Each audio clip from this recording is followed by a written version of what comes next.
right, welcome everybody to another edition of Speaking of Zane. Good to have you all here on February the 2nd, 2025, 308th edition of Speaking of Zane. Speaking of Zane, keeping his memory alive by speaking his name. They say a person dies twice, once when they take their last breath, and then again when their name is no longer spoken. And as long as we're here, that's not going to happen to Zane. All right, good to have you all here tonight. Beautiful weather this past week after having some weeks of cold and wintry weather, very frigid temperatures all the way down south, but we've had some 50s and 60s and getting close to 70. And actually, I think the forecast for us is to get into the low 70s this coming week. So looking for that. I know it's a little early to be going full blast on spring is here, but it does feel like it today. You see my shirt? Lori got me this RAF Mildenhall shirt. I love that. I've got hundreds of t-shirts, but I'll keep this one on the top, and I like to wear this one. All right, well, let's see who we have got on board with us tonight. Jimbo Miller's in there. Hey, Jim. Lori's in there. Carl Kihas is in there. And Ken is in there. Good to have you all in there. I tell you, like I've mentioned time and time again, this is very therapeutic for me. I don't see anyone. This does it for me, I guess. Maybe. Everybody's different. Well, let's see. We had a little sleepover last night from our granddaughter Carson. Seems like we have had the last few weekends, but that's okay. We can take her in small amounts. She's absolutely fantastic and fun, active. Whew, boy, hard for us to keep up with. Lori does a great job, though. Lori even took her out for ice cream yesterday, I think, while I was out walking. But she is a good little girl. She's 5 years old. Her mom was up in New York for something the last few days, and her dad had to work. So she loves to come over and spend time with Grammy and Granddaddy. But so that was good. We sent her on her way this morning, and it's been kind of quite an uneventful day here around the house. Beautiful weather. I got a nice 5-mile walk in today. We've got a new steps challenge going at work, and that's what got the whole weight loss thing started for me 3 years ago. Was a simple challenge at work, and I've got a couple of teams going. I've got my academy team, and I've got the veterans at our company team. I got 2 teams I'm monitoring, so I'm trying to make sure that I have a good showing and getting off to a good start on my steps. So we'll be doing this challenge throughout the month of February. So we'll see how things go. We'll see Brenda Lusk is in there from Michigan. Brenda, we hope to meet you perhaps July of 2026. We're going to be up in Michigan for the 2026 Running to Honor 5K. So that should be fun. Lori has got some great ideas around making the most of that visit. Aaron has been fantastic in inviting us to come be part of the 2026, which will be the 10th anniversary of Zane's passing, and seems fitting that we would have a gathering of his Army buddies and siblings and family and friends and stuff like that. So we'll be working out what all that looks like, centered around the Running to Honor 5K. So glad we stumbled onto that. We didn't know Aaron, but it just through speaking to Zane and through some of his buddies, and just worked out that we got introduced to Aaron, and We've had Aaron on as a guest, and he's told the whole story. But I know that it'll be a good visit to get up there to Michigan in July of 2026. Speaking of the Running to Honor, there's a race this year, 2025, toward the end of July. I think it's the 26th, perhaps Saturday the 26th, and the registration is open. If anybody wants to join along with that, you don't have to go to Michigan to do it. Like many of the races, you can do a virtual option, which is what we've done for several years running. And we'll do that again this year. And you can go to the Running to Honor. Let me share with you. I actually, I mentioned this last week. I've created, Aaron helped me create a Speaking of Zane team. Let me show you what it looks like here.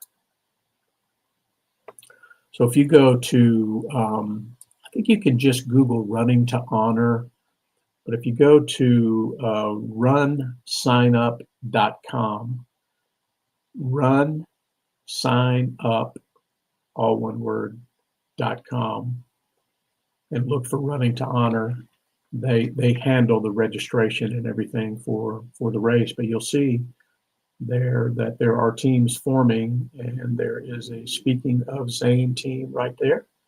So if you want to do the run with us virtually and help contribute to a fine cause there that Aaron runs, you can, when you go to register, you can join our team. You can join the Speaking of Zane team there. So kind of cool.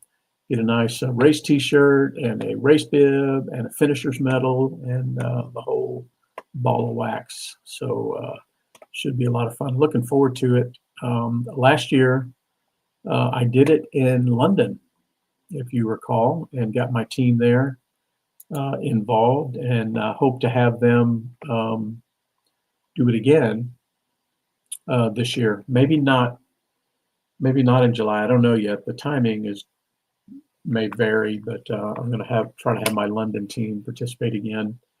That was kind of fun.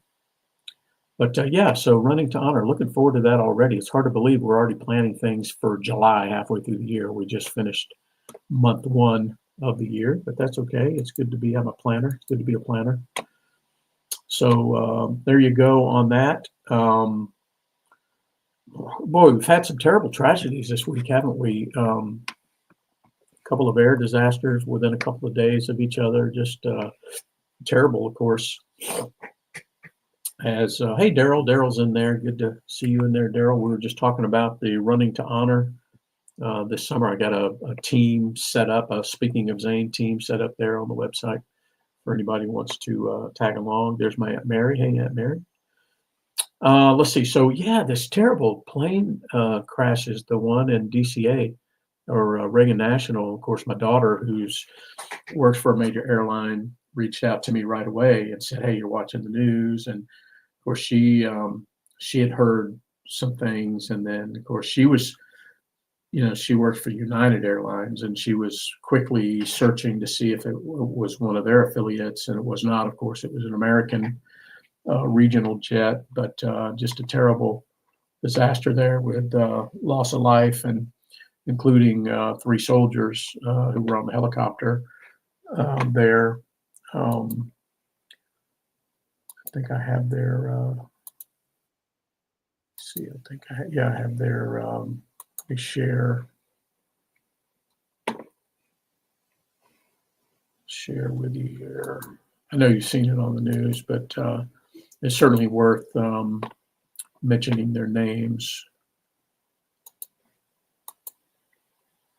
You can see the crew chief there, Staff Sergeant Ryan Austin O'Hara, and then the pilot, Chief Warrant Officer Andrew Eves, and then this post here was before they released the co-pilot's name, and I have that as well.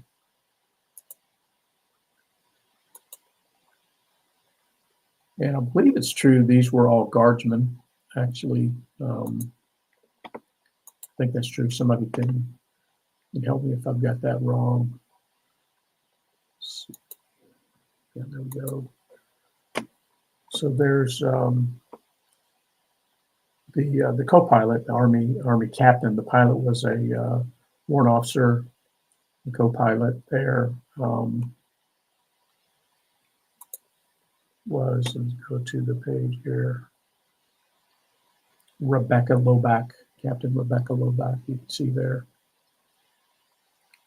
But yeah, just a terrible set of circumstances for sure. And then, of course, just a couple of days later, you had that crash of the air ambulance in Philadelphia. And usually these things seem to happen in threes, don't they? But just terrible. And I know the NTSB and all the agencies will get to the root cause of everything and make any necessary improvements or adjustments. And then I just saw this, I think it was yesterday.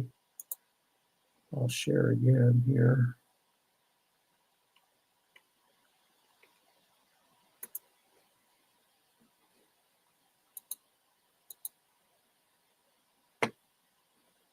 Maybe. Yeah, here we go.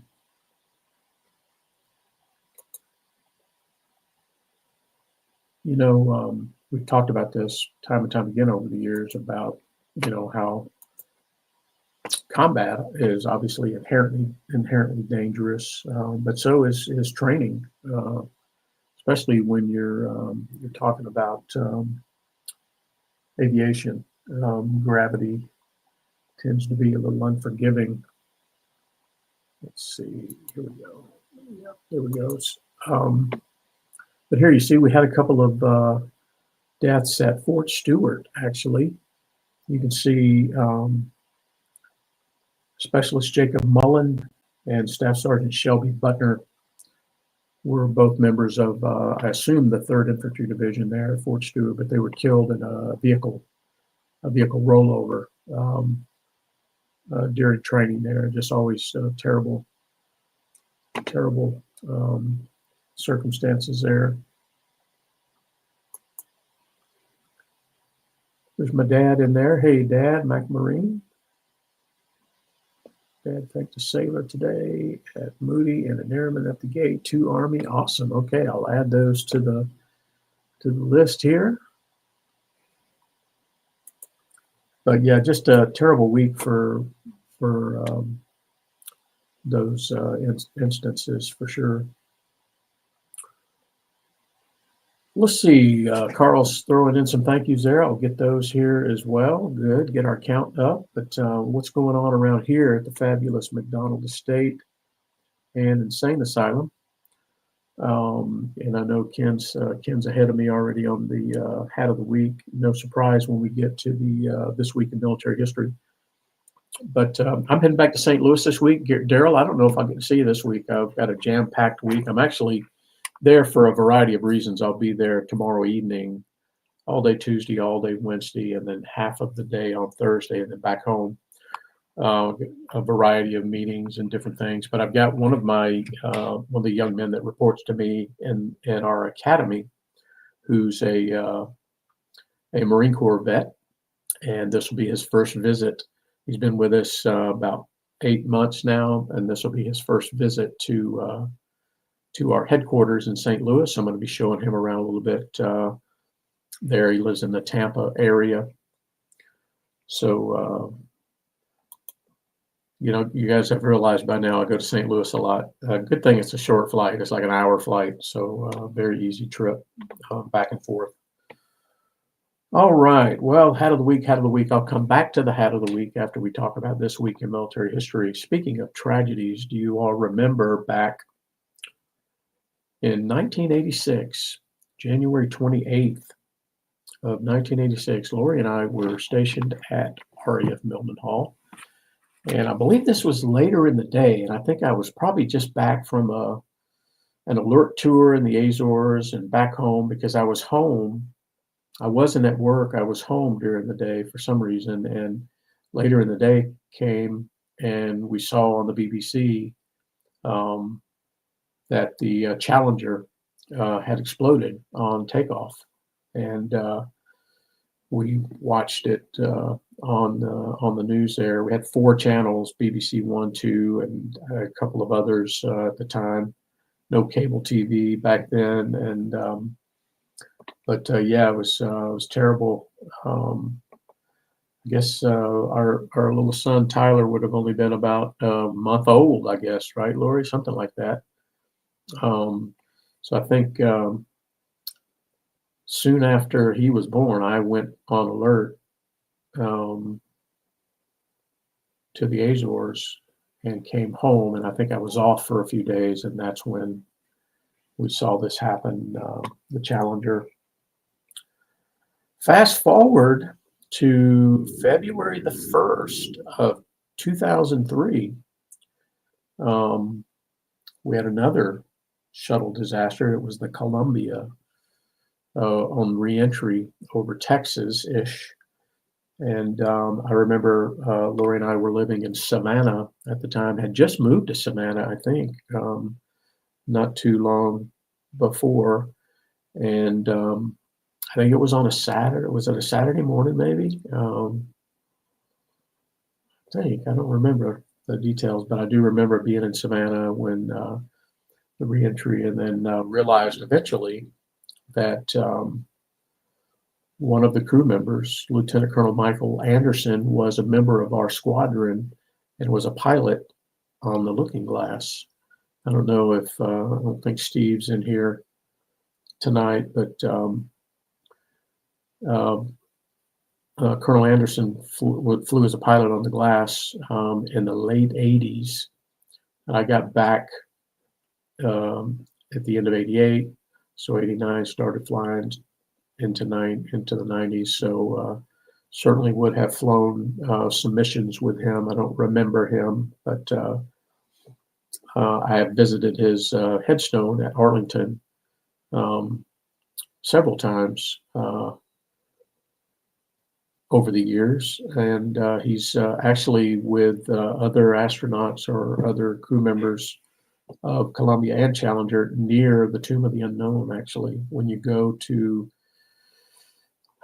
Arlington and you go to the building where the Tomb of the Unknown is and all that, just across the road is where Colonel Anderson is buried, and others right there. So I've got the opportunity to visit several times over the years.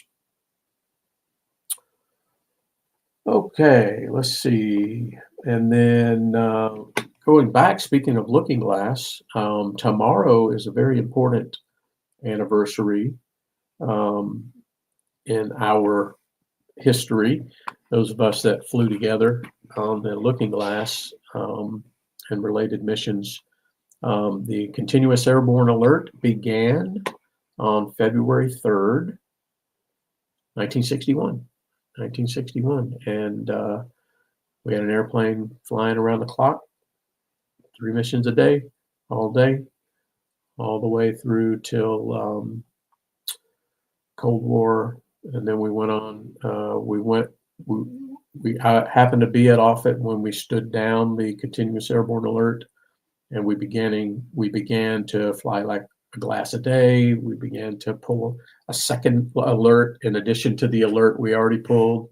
You guys remember that in the trailers outside the first acts, and then all the rest is history. But yep, Darryl, February 3rd, 1961. Continuous airborne alert. It's just amazing the number of hours that those aircraft flew, 24 hours a day. All those years, relatively accident-free, no loss of life through that period. And then, of course, on this past Friday, January 31st, was the 9th anniversary of Zane's passing. Always hard, I tell you. You would think over time things, it all depends on what you say, what you think get better is, or what you think the definition of things, but it doesn't get any better. It doesn't get any easier. It just gets different. But it's always hard when the anniversary comes around and you remember the day, you remember that Sunday afternoon and finding him and the circumstances and trying to revive him, not really realizing how long it had been overnight, and all of the things that happened so quickly after and over the next week, just a blur. It's amazing how much has to happen. And when you've never done anything like that, how you have to step up and figure it all out, and you have to have people helping you, which I did. And just absolute terrible circumstance for sure. We miss him it seems like, that Sunday seemed like yesterday. It just does not seem like 9 years to me. 9 years is a long time, but it does not seem like 9 years. I can still see him. And it's so vivid, still, and fresh. I suppose it'll always be that way. I don't know. I don't pretend to know what's normal, customary, right, wrong. I don't know. All I know is what we know. But and then I guess next Sunday night will be, or next Sunday will be the anniversary of when we put him to rest. I think Lori will help me here. I think it was February 9th. So there was a period of time before they could get him scheduled into Georgia National Cemetery, and he died on a Sunday. We ended up burying him a full week later on the Tuesday. And we had a freak snowstorm here. It was crazy. And that whole week was just incredible week. Full of stuff. I mean, I don't think I slept or ate that entire period of time.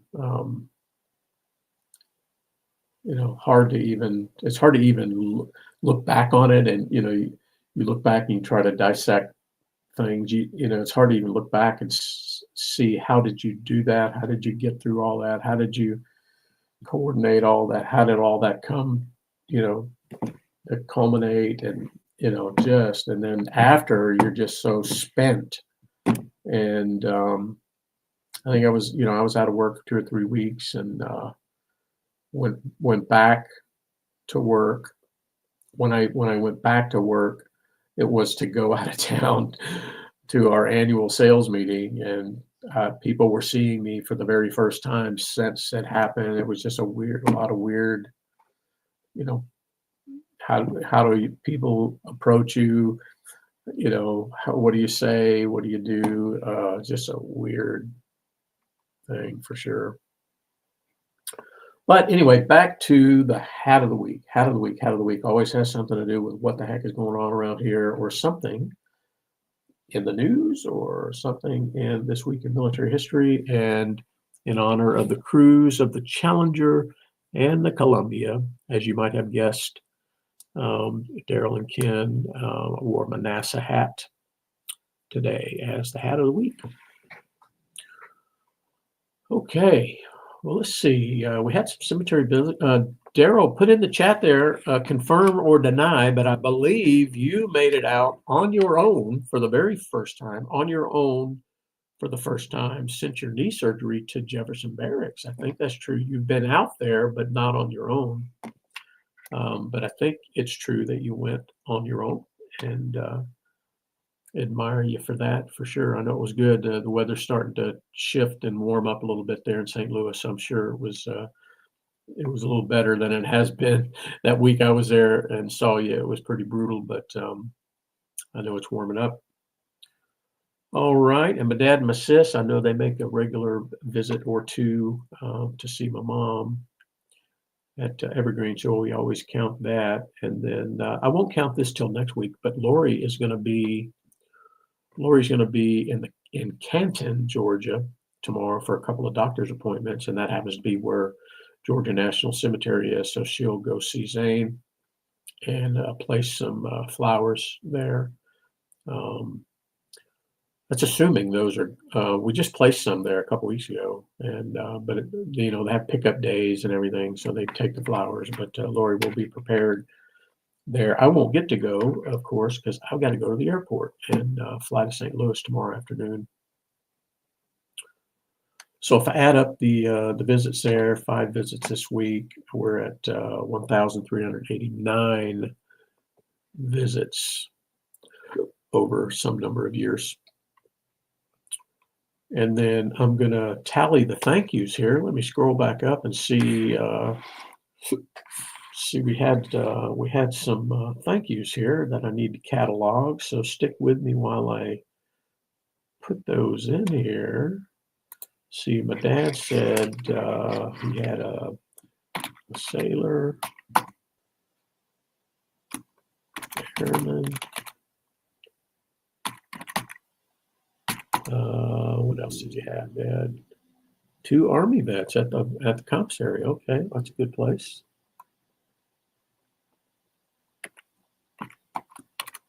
All right, and then Q had some. Let's see, Q went to a motorcycle show. You still riding your bike there, Carl? Let's see, 4 Air Force vets, 6 Army vets. Holy smoke. Good stuff. Yeah, those kind of events are a target-rich environment, as they say, right? Let's see. What did you say? 4 Air Force, 6 Army. 4 Air Force, 6 Army. I had that backwards.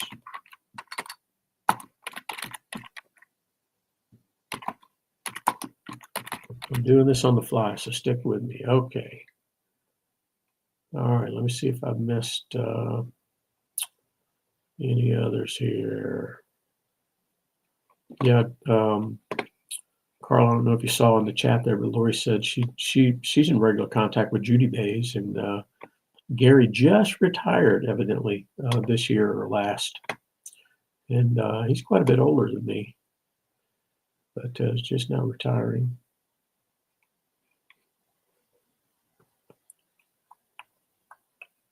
Okay, Daryl. Daryl had a thank you. All right. Let me go ahead and total them up then. Let's see. 6, 10, 11, 12, 13, 14, 15, 16, 17. How about that? 17 thank yous. That's a doggone good week, isn't it? So let's see. That would be...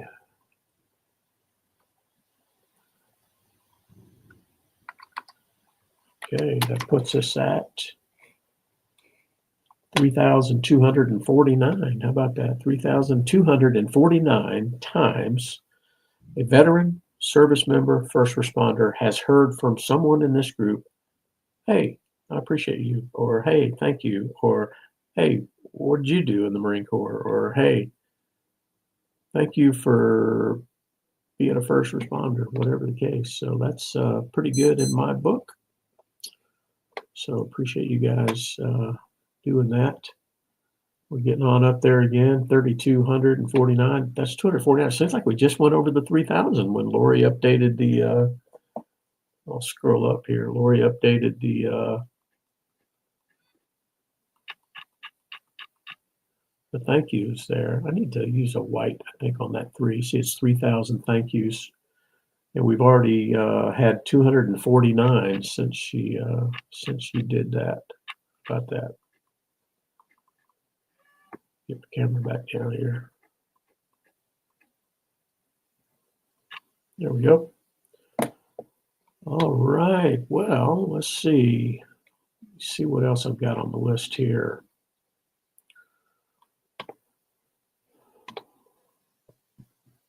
Nothing else on the organization's upcoming activities and events, and for a little while yet. We've got the running to honor, obviously, this summer, but before that, we'll have carry the load. We'll make their rounds as we get closer to that. We'll talk about that a little bit because everybody on here will have some carry the load people coming near them. I guarantee you, they're all over the country the way, and if you don't know anything about Carry the Load, go Google it. Carry the Load. You'll see what a great outfit they are, and they purposely visit these veteran cemeteries all across the country as part of their route. So pretty interesting mission there. But and then on to the and I already talked about this, on to the Heroes Lost section. We covered that with the helicopter and the Fort Stewart soldiers. So be praying for their friends and families on their loss.